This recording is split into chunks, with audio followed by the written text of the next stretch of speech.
आज हम जिस मूवी की कहानी आपके लिए लेकर आए हैं उसका नाम है एलियन रोमुलस। कहानी की शुरुआत में हम स्पेस में उड़ते हुए एक वेलैंड यूतानी स्पेसशिप को देखते हैं, जिन्हें स्पेस में एक ककून जैसी चीज मिलती है और वो उसे अपनी शिप में ले आते हैं। जैसे ही उन्होंने उस ककून को अपनी शिप में लाकर काटा, उसके अंदर एक बहुत ही अजीब सा दिखने वाला क्रिएचर होता है। इसके बाद हम रेन नाम की एक लड़की को देखते हैं जो कि सो रही थी। दरअसल रेन एक जैक्सन स्टार नाम के माइनिंग प्लैनेट पर रहती है। इसके बाद हम रेन को एक एंडी नाम के लड़के के साथ बैठा हुआ देखते हैं। एंडी की बात करें तो वो एक रोबोट है जिसे कि उसके डैड ने रेन की रखवाली के लिए बनाया था और अब रेन उसे अपना छोटा भाई मानती है। जैक्सन स्टार की बात करें तो इस प्लैनेट से वही लोग जा पाते हैं जो कि वहां पर 12,000 घंटों का काम करने का कॉन्ट्रैक्ट पूरा करते हैं और आज रेन के भी 12,000 घंटे पूरे हो गए थे। इसलिए रेन एंडी को लेकर वेलैंड यूतानी के एक ऑफिस में जाती है, लेकिन रेन एंडी को बाहर ही छोड़कर अकेली ही अंदर चली जाती है। अंदर जाकर रेन वहां पर बैठी एक औरत को कहती है कि मेरे 12,000 घंटे पूरे हो गए हैं, इसलिए अब मुझे इवागा नाम के एक प्लैनेट पर जाना है। तभी वो औरत रेन को बताती है कि यहाँ पर मजदूरों की कमी होने के कारण अब सरकार ने ये कॉन्ट्रैक्ट 12,000 घंटे से 24,000 घंटे कर दिया है। ये सुनकर रेन बहुत ही ज्यादा परेशान हो जाती है। तभी रेन को बाहर से एंडी के चिल्लाने की आवाज आती है। जैसे ही रेन ने बाहर जाकर देखा, एंडी को कुछ बच्चे मार रहे होते हैं। रेन जल्दी से उन बच्चों को वहां से भगाकर एंडी को फिर से रिब्यूट करती है। इसके बाद वो दोनों बैठे ही थे कि तभी रेन के पास उसके एक्स बॉयफ्रेंड टेलर की कॉल आती है। वो रेन और एंडी को अपने पास आने के लिए कहता है। इसके बाद रेन सीधा टेलर के घर पर चली जाती है, जहां पर वो टेलर की बहन केया से मिलकर बहुत ही ज्यादा खुश होती है क्योंकि वो उससे बहुत टाइम बाद मिल रही थी। वहां पर टेलर का कजन भाई बिजोरन और उसके साथ उसकी गर्लफ्रेंड नवारो भी होती है। तभी टेलर रेन को बताता है कि हमने कल स्पेस में वेलैंड यूतानी कंपनी का एक बहुत ही बड़ा शिप देखा था जिसके अंदर कोई भी इंसान नहीं है और वहां पर क्रायोपॉड्स भी हैं जो कि हमें आराम से इगावा प्लैनेट पर पहुंचा देंगे, क्योंकि अगर हमने ऐसा नहीं किया तो हम यहाँ पर ये कॉन्ट्रैक्ट ही पूरे करते हुए मर जाएंगे और हम यहाँ से कभी भी बाहर नहीं निकल पाएंगे। इस पर रेन पूछती है कि आखिर मेरा तुम्हारे साथ क्या काम है। तब टेलर बताता है कि हमें एंडी की मदद चाहिए क्योंकि एंडी एक रोबोट है, इसलिए हम उसकी मदद से वहाँ के सिक्योरिटी डोर को खोल सकते हैं। क्रायोपॉड्स की बात करें तो ये वो डिवाइस है जिसमें सोकर वो हाइपर स्लीप से इगावा तक का सफर करेंगे। लेकिन रेन एंडी को भेजने के लिए बिल्कुल भी तैयार नहीं थी। वे कहती हैं कि मैं एंडी को मुसीबत में नहीं डाल सकती। तभी बिजोरन रेन को कहता है कि एंडी सिर्फ एक टीन का डब्बा है, उससे इतनी हमदर्दी जताने की बिल्कुल भी जरूरत नहीं है। ये सुनकर रेन गुस्सा होकर वहाँ से जाने लगती है। उसे जाते हुए देखकर टेलर जल्दी से जाकर रेन को रोकता है। वो रेन को कहता है कि मैं भी मेरे मोम डैड की तरह यहाँ पर नहीं मरना चाहता। ये सुनकर रेन भी उसके साथ जाने के लिए तैयार हो जाती है। इसके बाद सभी अपनी स्पेसशिप में बैठकर वहां से निकल जाते हैं। ऊपर स्पेस में जाते ही रेन सूरज को पहली बार देखती है। दरअसल रेन इगावा इसलिए जाना चाहती है ताकि वो उगते हुए सूरज को देख सके। जैसे ही वो सभी उस वेलैंड यूतानी शिप के पास पहुंचे, वो देखते हैं कि ये शिप सिर्फ 36 घंटे में एस्टेरॉयड बेल्ट से टकराकर तबाह हो जाएगा। ये देखकर टेलर सभी को कहता है कि हम सिर्फ आधे घंटे में अपना काम खत्म करके वापस शिप में आ जाएंगे। इसके बाद वो अपनी शिप को वेलैंड यूतानी शिप के साथ अटैच कर लेते हैं। शिप को उस वेलैंड यूतानी शिप के साथ अटैच करने के बाद टेलर एंडी को उस शिप के दरवाजे को खोलने के लिए कहता है। एंडी अपनी उंगली उस शिप के सिक्योरिटी सिस्टम में लगाकर उस दरवाजे को खोल देता है। ये सब एक कैमरा के जरिए शिप में बैठी रेन भी देख रही थी और इसके बाद वो तीनों एक वेंटिलेशन के जरिए उस शिप में एंटर हो जाते हैं। अंदर जाकर वो देखते हैं कि वहाँ पर 0 ग्रेविटी है, लेकिन तभी ग्रेविटी आ जाती है जिसकी वजह से बिजोरन नीचे गिर जाता है। इतने में ही टेलर को भी वो क्रायोपोड्स मिल जाते हैं और टेलर एंडी की मदद से फिर से उन पॉड्स को बाहर निकाल लेता है। लेकिन टेलर देखता है कि उनमें सिर्फ 3 साल तक का ही फ्यूल बचा है, पर उन्हें तो 9 साल तक के फ्यूल की जरूरत है, तभी वो इवागा तक पहुंच पाएंगे। ये देखकर रेन उन्हें वापस आने के लिए कहती है, लेकिन टेलर वापस आने के लिए बिल्कुल भी तैयार नहीं था। वो अपने डिवाइस से चेक करता है तो उसे पता चलता है कि उसके कुछ दूरी पर क्रायोफ्यूल का चैम्बर है और वो उन क्रायोपोड्स को उस वेलैंड यूतानी शिप से रिलीज कर देता है ताकि नवारो उसे अपनी शिप में ले सके। नवारो भी ठीक ऐसा ही करती है और उन क्रायोपोड्स के उस वेलैंड यूतानी शिप से इजेक्ट होते ही उन्हें अपनी शिप में सेफली ले आती है। तभी केया को उलटी आने लगती है और यहाँ पर हमें पता चलता है कि केया प्रेग्नेंट है। उधर वेलैंड यूतानी शिप में वो सभी एक जगह पर पहुंच जाते हैं जहाँ पर उन्हें पता चलता है कि ये शिप 2 अलग अलग हिस्सों में बांटा हुआ है, रोमुल्स और रोमस। उसी वक्त किसी बात पर बिजोरन की एंडी के साथ बहस हो जाती है। तब बीजोरन एंडी को नीचा दिखाने के लिए बताता है कि क्या तुम्हें रेन ने बताया नहीं कि तुम हमारे साथ इवागा नहीं जाने वाले हो, क्योंकि अगर तुम वहाँ पर गए तो रेन को जेल हो जाएगी। ये सुनकर एंडी कहता है कि अगर ये रेन के लिए अच्छा है तो ये मेरे लिए भी अच्छा ही है। दरअसल रेस एंडी को ये सब बताना तो चाहती थी, लेकिन उसमें कभी इतनी हिम्मत ही नहीं हुई कि वो एंडी को ये बात बता पाती। इसके बाद वो तीनों चलते चलते एक लेबोरेटरी में आ जाते हैं। उस लेबोरेटरी में बीजोरन शिप में बने बहुत ही बड़े होल से नीचे गिरने ही वाला था कि तभी एंडी उसे अपनी तरफ खींचकर बचा लेता है। तभी उन्हें वहाँ पर एक एंड्रॉइड रोबोट की आधी कटी हुई बॉडी मिलती है। एकदम से वो सभी बहुत ही ज्यादा घबरा गए थे, क्योंकि उन्हें लगा कि ये किसी इंसान का शरीर है। फिर वो सभी उस क्रायोफ्यूल के चैम्बर तक पहुंच जाते हैं जिसके अंदर पानी भरा हुआ था। अंदर जाकर जैसे ही टेलर ने वो क्रायोफ्यूल के कैप्सूल निकाले, उसकी वजह से बीजोरन का हाथ जल जाता है और साथ ही वहाँ का सिक्योरिटी अलार्म भी चालू हो जाता है और वहाँ का टेम्परेचर तेजी से बढ़ने लगता है और साथ ही वहाँ पर लॉकडाउन भी लग जाता है, जिसकी वजह से वहाँ के सारे सिक्योरिटी डोर भी लॉक हो जाते हैं। लेकिन इस बार एंडी उसे अपनी उंगली से खोल नहीं पाता।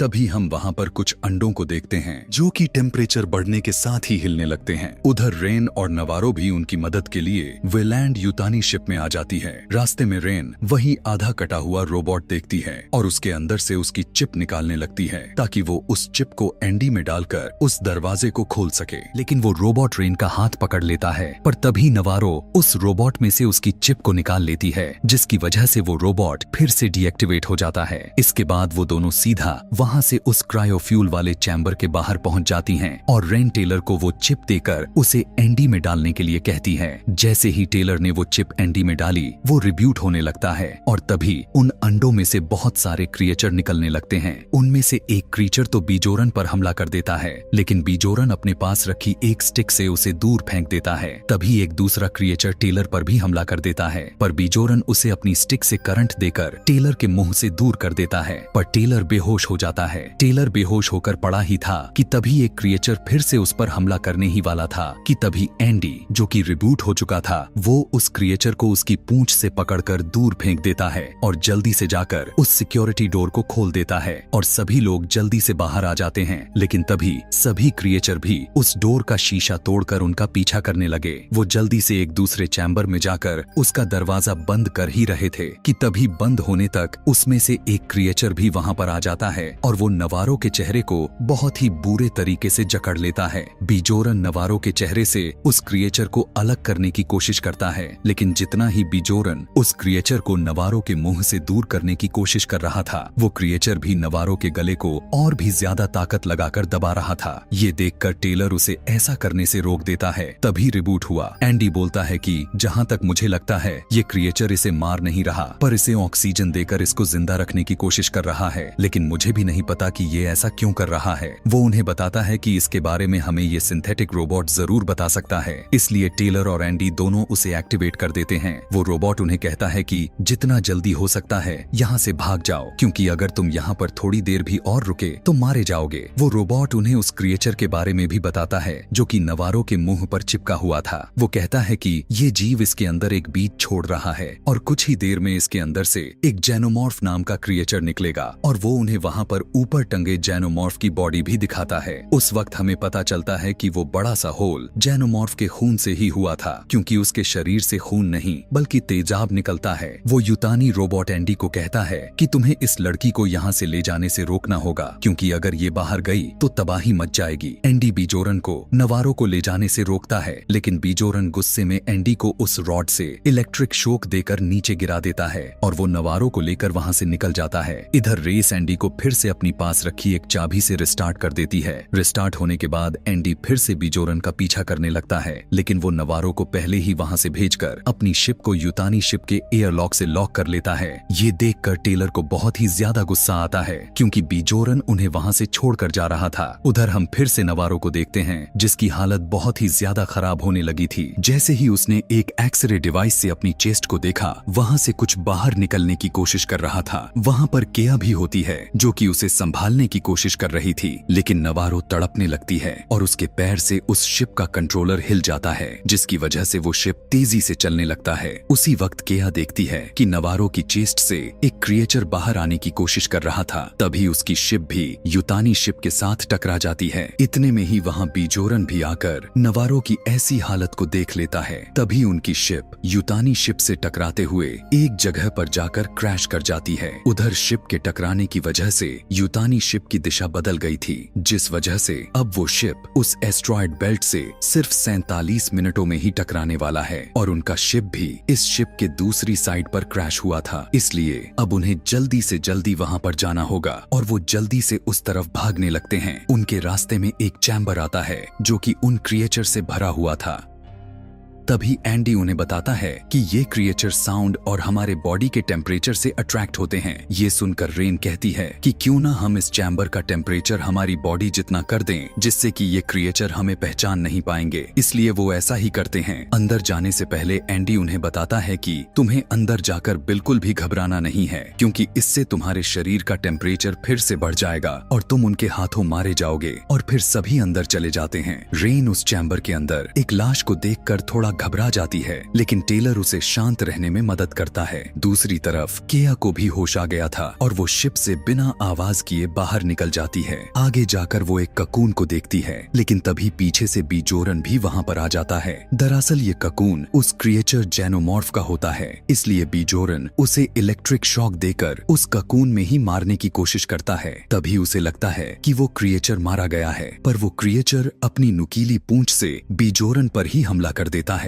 और जैसे ही बीजोरन नीचे गिरा, उस जेनोमॉर्फ की बॉडी से निकलने वाले तेजाब से बीजोरन का शरीर भी गल जाता है और बीजोरन की वहीं पर मौत हो जाती है। अब वो क्रिएचर अपने ककून से बाहर निकलने की कोशिश कर रहा था। ये देखकर केया भी वहां से भागने की कोशिश करती है। वो दरवाजा खोलने की कोशिश करती है, लेकिन केया दरवाजा नहीं खोल पाती। उधर हम टेलर को देखते हैं, जिसके पास रखे एक छोटे से डिवाइस से केया उसे बचाने के लिए बोल रही थी। टेलर उसे बताता है कि उस दरवाजे की चाबी वहीं कहीं नीचे पड़ी होगी, इसलिए केया चाबी को नीचे ढूंढने लगती है और उसे वो चाबी मिल जाती है। वो दरवाजा खुलते ही भागने लगती है और सामने नहीं देखती, जिसकी वजह से केया नीचे गिर जाती है। उसकी चीख सुनकर टेलर को पसीना आ जाता है, जिसकी वजह से उसकी बॉडी का टेम्परेचर बढ़ जाता है। तभी एंडी उन्हें जल्दी से वहां से भागने के लिए कहता है और सभी भागने लगते हैं। वो क्रिएचर भी तेजी से उनका पीछा कर रहे थे, लेकिन टाइम रहते सभी लोग एक दूसरे चैम्बर में पहुंच जाते हैं। इसके बाद हम केया को देखते हैं, जिसे की होश आ गया था। तभी वो देखती है कि उसके ऊपर जेनोमॉर्फ मंडरा रहा होता है। उससे बचने के लिए केया एक दरवाजे के पास जाकर उसे खोलने की कोशिश करती है, लेकिन जैसे ही उसने उस सिक्योरिटी डोर में अपनी उंगली डाली, वहां के सिक्योरिटी अलार्म चालू हो जाते हैं। तभी उस डोर के दूसरी तरफ टेलर और बाकी लोग भी आ गए। एंडी दरवाजा खोलने ही वाला था, लेकिन अपने सामने उस जेनोमॉर्फ को देखकर वो रुक जाता है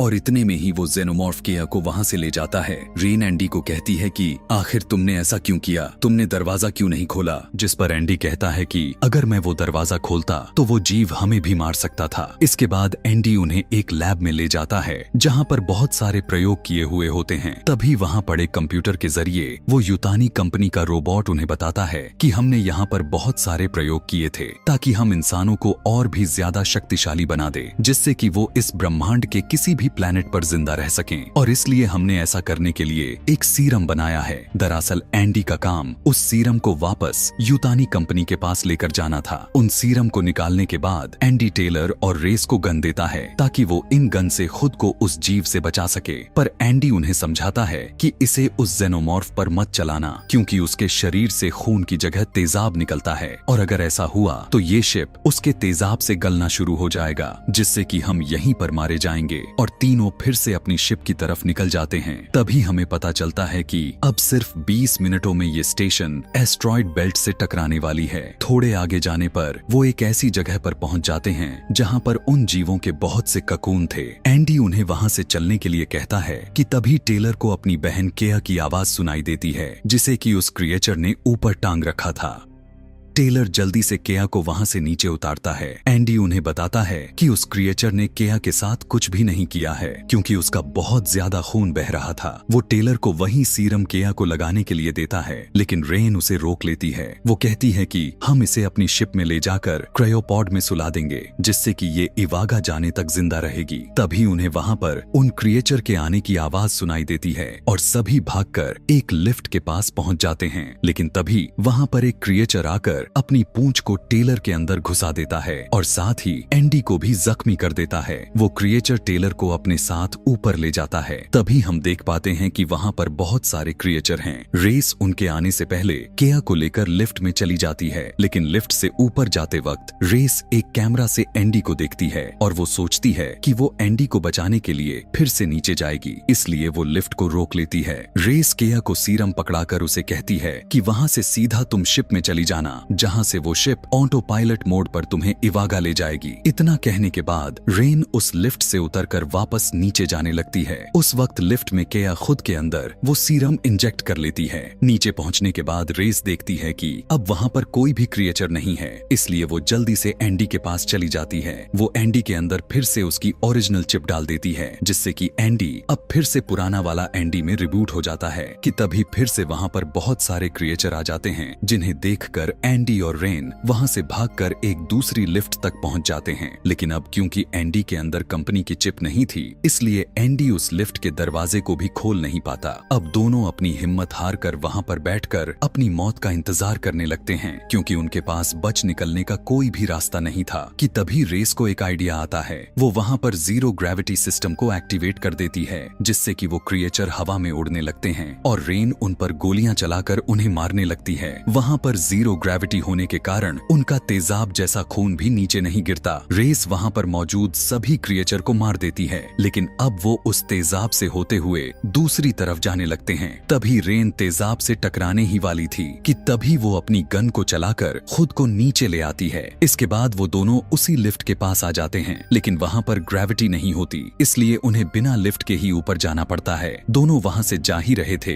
कि तभी एक जेनोमॉर्फ ने रेन का पैर पकड़ लिया, पर रेन उसे गोली मारकर अपने पैर को उससे छुड़ाकर ऊपर जाने लगती है। वो एंडी का हाथ पकड़ने ही वाली थी कि तभी वहां फिर से ग्रेविटी आ जाती है, जिससे कि रेन फिर से तेजी से नीचे गिरने लगती है। ग्रेविटी के आने से ऊपर से लिफ्ट भी बहुत तेजी से नीचे आ रही थी, लेकिन एंडी उसे बीच रास्ते में ही रोक लेता है। नीचे रेस को भी रास्ते में वो क्रिएचर पकड़ लेता है और नीचे से भी काफी सारे क्रिएचर उसकी तरफ बढ़ रहे थे, लेकिन तभी एंडी उस लिफ्ट को छोड़ देता है, जिससे सभी क्रिएचर उस लिफ्ट के नीचे दबकर मारे जाते हैं। पर रेन के पास वाला क्रिएचर अभी भी जिंदा होता है। वो रेन को मारने ही वाला था कि तभी ऊपर से एंडी गन से शूट करके उसे मार देता है। इसके बाद दोनों जल्दी से अपनी शिप में चले जाते हैं और रेन जल्दी से उस शिप को ऑटो पायलट मोड पर कर देती है और शिप उस यूतानी स्टेशन से निकल जाता है। उनके निकलते ही वहां पर बहुत ही बड़ा ब्लास्ट होता है, क्योंकि अब सारा का सारा स्टेशन उस एस्ट्रॉयड बेल्ट से टकराने लगा था। तभी रेन अपनी शिप को वहीं पर उस यूतानी रोबोट से डिस्कनेक्ट कर लेती है, क्योंकि वो उन्हें फिर से जैक्सन स्टार प्लैनेट पर लेकर जा रहा था। लेकिन रेन वहां से सीधा इवागा जाने का प्लान बना लेती है। फिर रेन केया को उस क्रायोपॉड में सुला देती है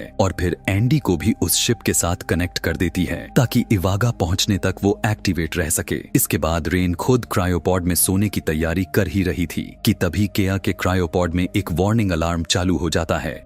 जैसे ही रेन ने उसे खोलकर देखा, वो देखती है कि केया बच्चे को जन्म दे रही होती है, लेकिन उसके शरीर से एक गोल ककून जैसी कोई चीज निकलती है और रेन जल्दी से उसे उठाकर वहां से दूर फेंक देती है। रेन देखती है कि उस ककून में एक बहुत ही अजीब सा दिखने वाला बच्चा होता है, पर उस ककून से निकलने वाले तेजाब की वजह से वो नीचे गिर जाता है। रेस जल्दी से उसे मारने के लिए नीचे जाती है, लेकिन वहां पर उस ककून में कुछ भी नहीं था, पर उसके पास कुछ पैरों के निशान थे जो कि लगातार बड़े होते हुए जा रहे थे। यानी कि इस ककून में जो कोई भी था वो अब बड़ा हो चुका है। ऊपर एंडी भी केया के पास आ गया था। तभी उसके पीछे वही क्रिएचर आकर खड़ा हो जाता है, जो कि दिखने में बिल्कुल इंसानों जैसा था, लेकिन वो इंसानों से बहुत ही ज्यादा बड़ा था और उसके पूंछ भी होती है। तभी वो एंडी को अपने तेज नाखूनों से जख्मी कर देता है और केया के पास आने लगता है। उसकी चीख सुनकर रेन भी ऊपर आ जाती है, लेकिन जैसे ही उसने ऊपर आकर केया को देखा, उसे उस क्रिएचर ने आधा खाया हुआ था। अब वो क्रिएचर रेन की तरफ बढ़ने लगता है, पर रेन उसे अपनी पास रखी एक फ्रीजिंग मशीन से मारने की कोशिश करती है, लेकिन वो क्रिएचर रेन पर हमला करके उस मशीन को नीचे गिरा देता है, जिसके कारण वहाँ पर फ्रीजिंग गैस फैलने लगती है।